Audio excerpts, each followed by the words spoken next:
wrestling that Dave brought to me was unreal. I didn't have that at home. So to be able to get exposed to that high level of wrestling was awesome, and for me to still be in high school and getting that is about unreal. Doesn't happen. How about your best David Taylor story, especially from maybe when you first met him? My best David Taylor story. There's too many to think of. I remember when I made the cadet world team. So we're on the way there in the morning, and Backstreet Boys came on, and Dave was like just singing as loud as he could, and that's a memory that is always kind of engraved in my mind because he just was there, kind of making the lightening up the mood, and then obviously went on to make my first age level world team that day. So he just is very, very intelligent with that kind of stuff. So he's been coaching you for most of your life. Have you said any advice to him? Kind of give him any pointers ahead of this tournament? That man, no, I don't even try to give that guy pointers. He's so dialed in. He doesn't need me telling him anything. What's the best thing, or even if it's small, about David as a wrestler that you've been around him as much as anyone? Yeah. But what separates? Is there something even small that maybe his mentality? I mean, what do you mean? So like his work ethic is unmatched, but just the way he taught me, I think the biggest thing that he's taught me and what he's been able to adopt in his wrestling that makes him the best is kind of working smarter, not harder. Like I was telling you guys there when I first got there to Dave, I'll work harder or just as hard as anybody you put me up against. So Dave kind of shaped me into that. He's like, that's great and all, but there's a point where everybody works hard and that's not enough. So then adopting how to train smarter and kind of. So like an example? So like instead of wrestling twice a day for every day of the week, maybe backing down your training and shaping it to maybe you're only wrestling, let's say you're wrestling two times a day, 3 days a week instead of every day of the week. So your body just gets more recovery and stuff like that. So he's mastered that. I'm still kind of trying to figure that out. But he's the best at it, and that's what makes him the best. Levi, you the weight class change with Keegan O'Toole dropping out. You were gonna have Vincenzo first round. Now you got Facundo first round, correct?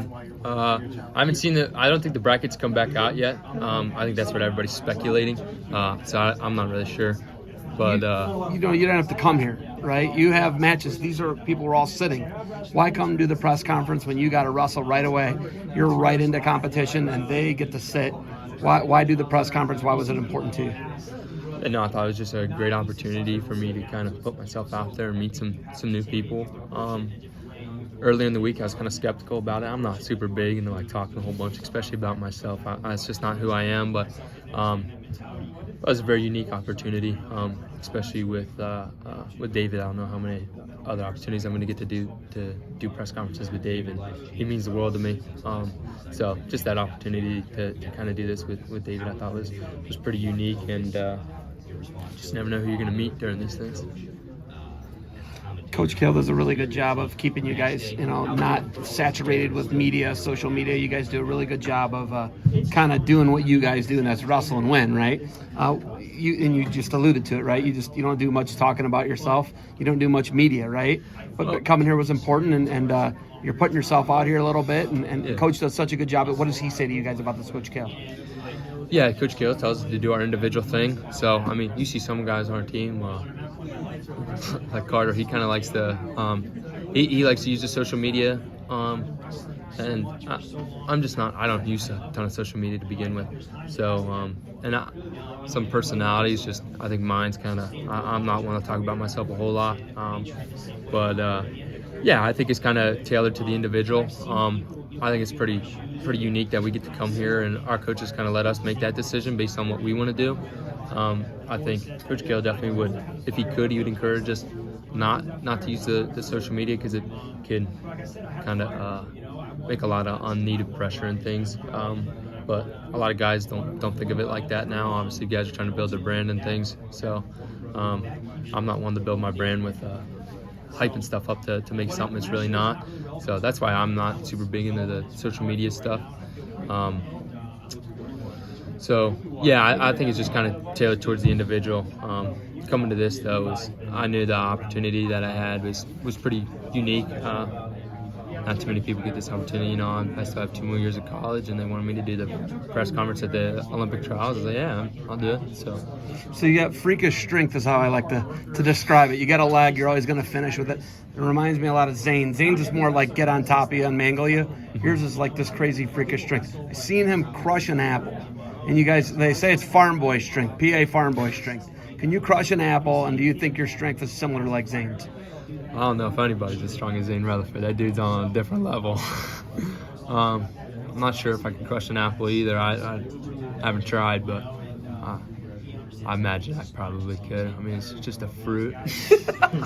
It's like the Danny Hodge trick, right? Yeah. Danny Hodge used to crush an apple, right? Yeah. I don't know if you go into those tournaments, right? Yeah. You always see him crush an apple, Right. right? But like that's freakish strength, right? To grab a piece of produce like that and abuse it is Yeah, I think it's pretty just kinda special. Pennsylvania, the way people kind of grow up, is kind of like a rural thing, and I think culturally, it's just, you know, if you're from Pennsylvania, you work for what you got. So I think that's kind of where it comes from, and you can definitely.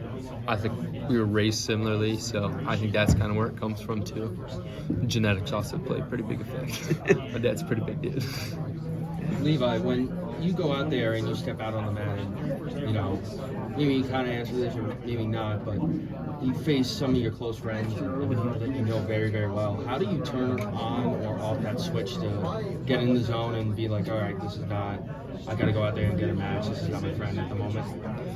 Yeah, I think they can still be your friend. I don't think you had to turn that off. You know, I really care about all the guys I train with.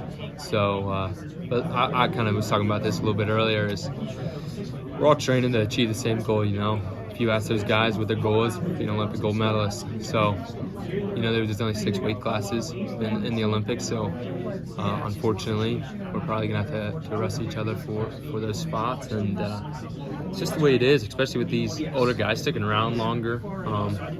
It is what it is, and I know when I go out there, I'm going to give them my best, and they're going to give me their best. So I think it's special. I think people kind of try to make it a negative thing, but I think it's pretty cool. I get to train with those guys all year long, and then we're competing against one another. I think we can just kind of keep pushing each other to become the best. So you